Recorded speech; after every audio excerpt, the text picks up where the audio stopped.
Hello shooters, thanks for watching. Ty Iron here, the Ty Iron channel. Today's episode is first in a series, a short series on Glock 19 modifications.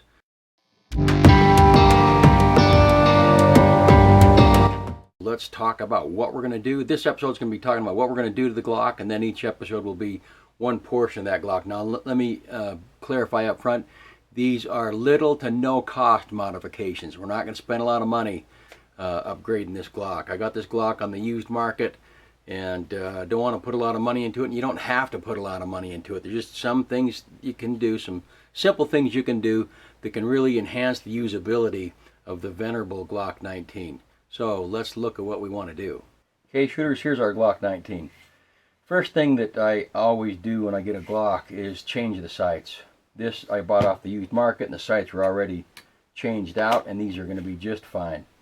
If I had a Glock that had the Glock plastic sights on it, I would get Trigicon HDs or Ameriglow iDots with the U notch instead of the square notch there in the rear. But this already came with these True Glow daytime fiber optic, nighttime tritium. They're going to do the job. So until these crap out, I'm going to leave those sights on the gun. These are great sights. So the next thing we're going to talk about is this little blade in the trigger here. That little, it's a safety actually. That little blade in there. And you can see that how that blade works. When it's out, it won't let the trigger go back. When it's in, the trigger can go back. But this little blade sticks out farther than the trigger does, and you can actually feel it on your trigger finger when you're pulling the trigger. You feel a little knife edge right there when you're pulling the trigger. Whatever part of your finger you're using, you can feel that little knife edge. So what we're going to do is we're going to make sure that the trigger safety is depressed all the way, and then we're just going to remove a little bit of material there so it is the same contour as the trigger itself. So you don't feel that little edge. All you feel is the trigger. The safety will still be 100% activated. There's nothing this will not impede or degrade or mitigate the safety in any way, shape, or form. It's just going to make it so it's more shootable. Some of you may be leery about doing that. I get that. I'm going to do it because I know that's going to make the gun more shootable, and it's not going to make it less safe by any stretch of the imagination. Okay, another area we want to concern ourselves with is this hump right here. Herr Glock must have like really skinny fingers for his finger to fit up in there without this hump impeding his knuckle. When I grab a Glock, that hump, as you can see, it interferes right there in that part of my hand. And it's not comfortable. It's way more comfortable if that hump wasn't there. On Glock Gen 1, the hump wasn't as bad. Gen 2, they made it a little bit worse. Gen 3, they made it worse. Gen 4, they made it worse. So it's progressively gotten worse instead of getting better. So we're just going to remove some material there so that it doesn't hurt the knuckle. It'll allow this finger to get further up on the handgun, which is a good thing, and it won't impede the shootability like this hump does. We're going to get rid of that hump a little bit. Now it's really important that you make that hump, when you take that hump away, that you fit it to your finger. I've felt guns that have this modification up at the range. You know, the people bring Glocks through the classes. Some of those modifications fit my finger perfect. Some of them don't go far enough. Some of them go too far.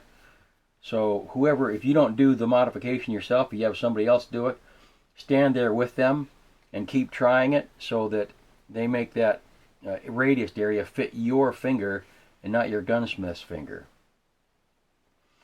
And the other modification we're going to make is to the actual trigger pull itself. On this particular Glock, the trigger pull is average 6 pounds, 12 ounces. That's just too heavy. So we're going to do some things to lighten that up, but also to maintain 100% reliability. The most important thing is that the thing goes bang every time. So there is some carryovers from the competition world where their livelihoods depend upon a gun working all the time, but that's not the same as your life depending upon this tool.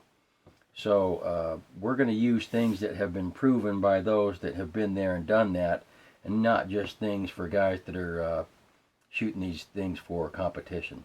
Competition is good because it helps prove some of these things out, but the gun has to be 1,000% reliable.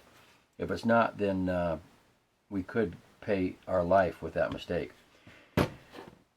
Okay, so we've got that thing. We've got the trigger safety thing there. We've got the actual trigger pull itself. Another area we're going to concern ourselves with is the Glock floor plate.